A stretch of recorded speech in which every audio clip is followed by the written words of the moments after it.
He believed God's promise. And brothers and sisters, this is where we want to be, in this place of trust and dependence on God. For in this place of trust and dependence on God is where there is real contentment, real joy, real peace.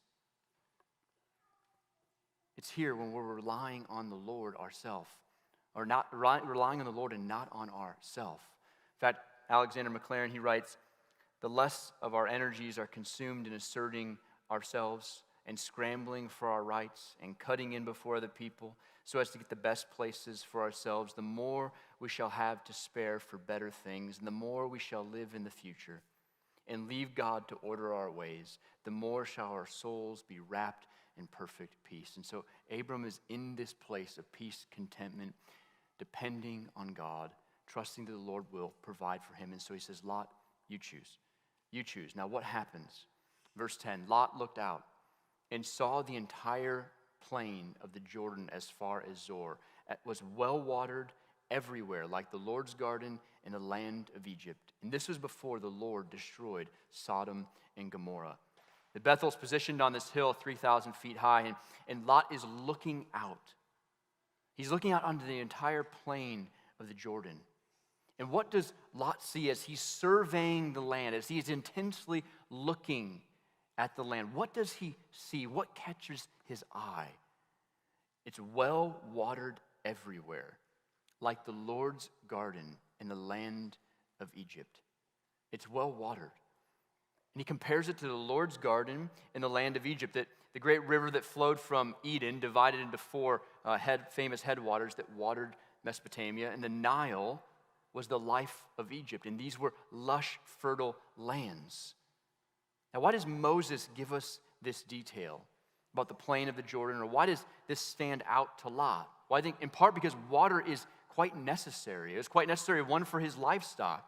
Think about what he's doing. He's leaving. He has all this livestock, and so he needs water and pasture. And so he sees the water. Ooh, that is going to meet my needs of my livestock. Second, is just to avoid famine. Think about, Lot had already experienced the devastating effects of the famine. And I'm sure he wanted to avoid those effects anymore, or if he could at all possible.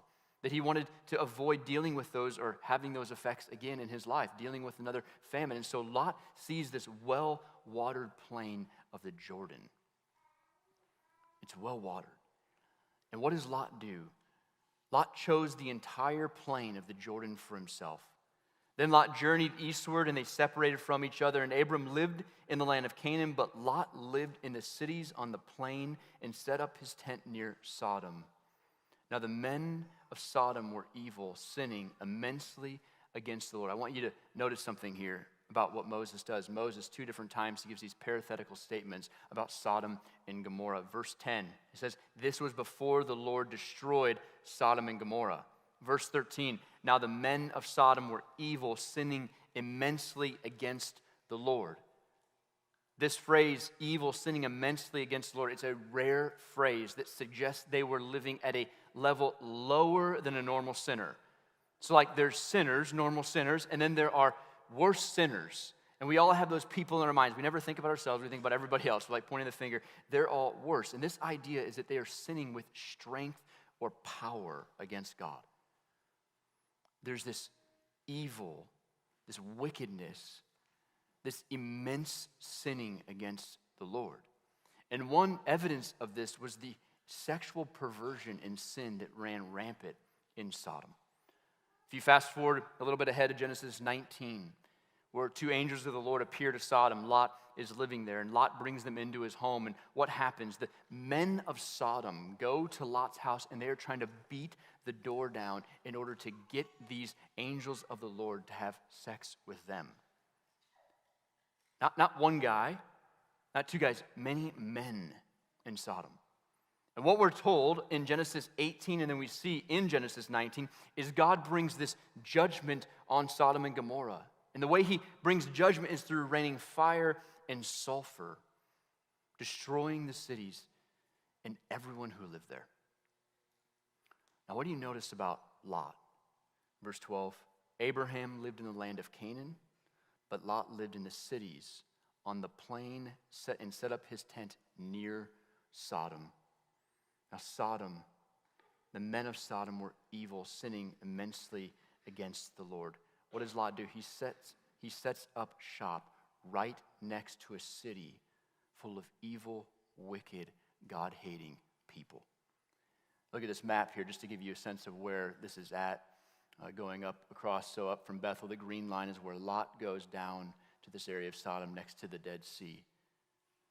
And Lot sets up his life right next to this city where there's utter wickedness and depravity taking place. And a question that I think about is this: how did Lot get here?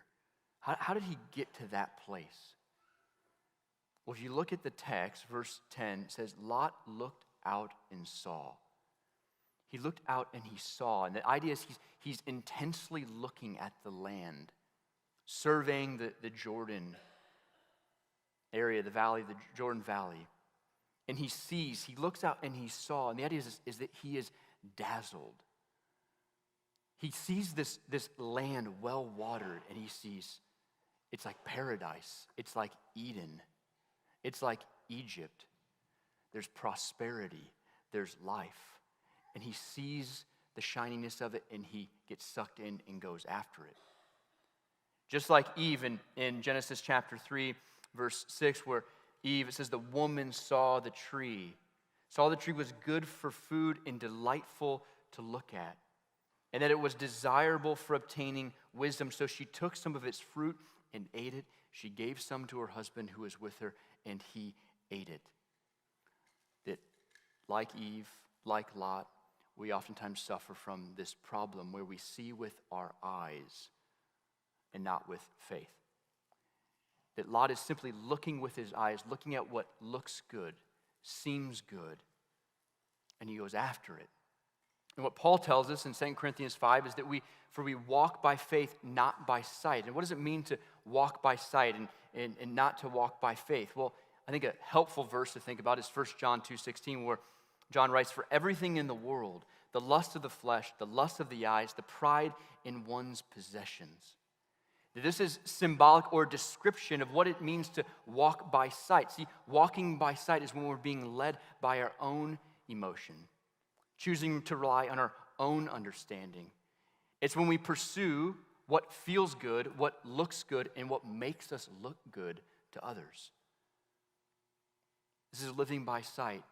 It's when we simply just look out into the world and we say, what feels good, what looks good, and what makes us look good to others or better than others, and we go after that. We pursue that. That we live by sight as opposed to by faith. And this is what the world around us is doing constantly. And this is what is built into us, is that we want to go get what looks good and feels good, what makes us look good and appear good to other people. But see, to live by faith is to take God's word and to factor it into our life and to live our life through the promises of God. Say, what does God's word say and tell me to do? And then we live accordingly. Not simply looking at what do I want, what feels good to me, what looks appealing to me, or what makes me look better than somebody else, and pursuing that. But oftentimes what happens, like Lot, is we just simply look. And we get dazzled by.